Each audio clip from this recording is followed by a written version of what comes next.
सुप्रभात। सुधा सक्सेना का आप सबको नमस्कार। यदि आपने अभी तक मेरा चैनल सब्सक्राइब और लाइक नहीं किया है तो कृपया कर लें। हम सब मानव हैं और मानव का एक स्वभाव है कि यदि कार्य अच्छा होता है तो हम सब उसका श्रेय स्वयं ले लेते हैं, किंतु यदि काम गलत हो गया या असफल हुए हम तो हम उसकी जिम्मेदारी दूसरों पे सौंप देते हैं। आइए आज इसी मानव प्रवृत्ति पर थोड़ी चर्चा करते हैं।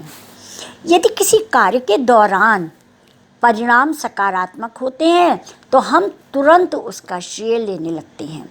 इसके उलट यदि परिणाम नकारात्मक हों तो उसके लिए तमाम बहानों की सूची भी तैयार कर ली जाती है।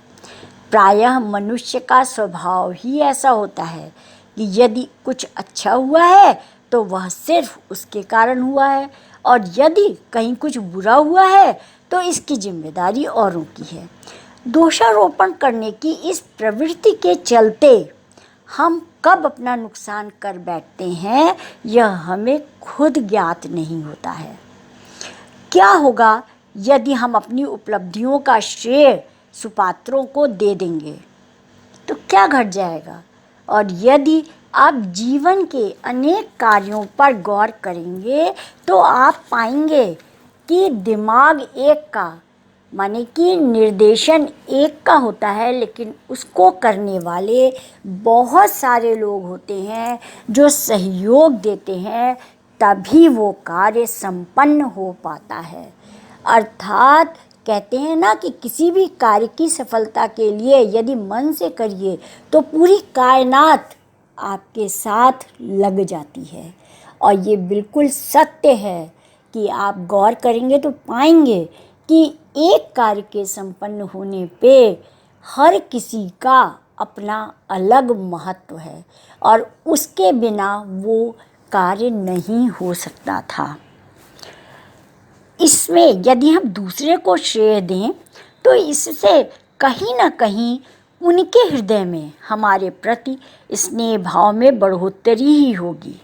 इसके विपरीत विफलताओं की जिम्मेदारी यदि हम स्वयं लेने लग जाएं तो व्यक्तित्व के विकास में विफलताएं मील का पत्थर साबित होंगी।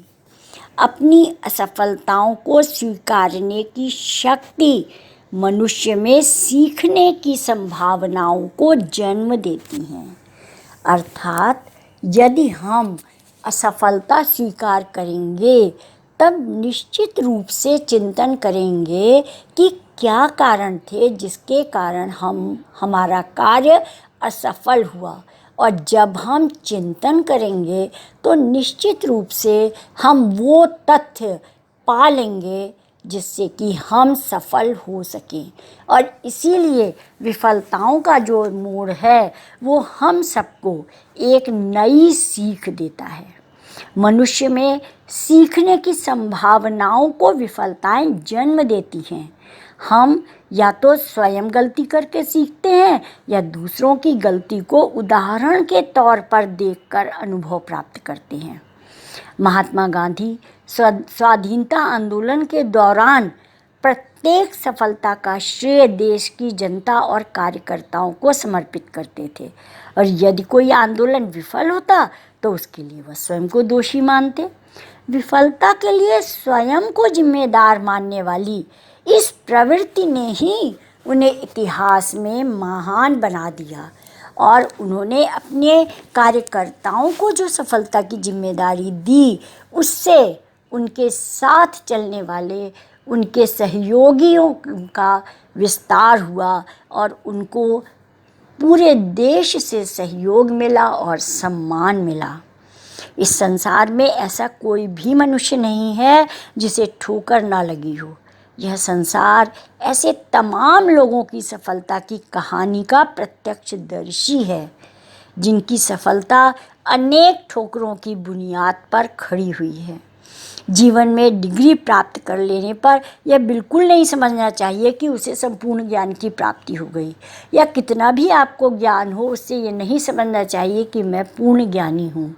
उसके बावजूद भी कहीं ना कहीं हम विफल होते ही हैं और उसी पर हमें चिंतन करना है। यहाँ संपूर्ण कोई भी नहीं है, सभी अपनी क्षमता और मेहनत के आधार पर पूर्ण प्रयास करते हैं। जीवन ताउम्र चलने वाली पाठशाला के समान है, जहाँ नित्य नए ज्ञान की प्राप्ति होगी। किंतु यदि हम तटस्थ हो गए तो हमें तो सबसे पहले से ही आता है कि यह तटस्थता नया सीखने और समझने की संभावनाओं का अंत कर देगी।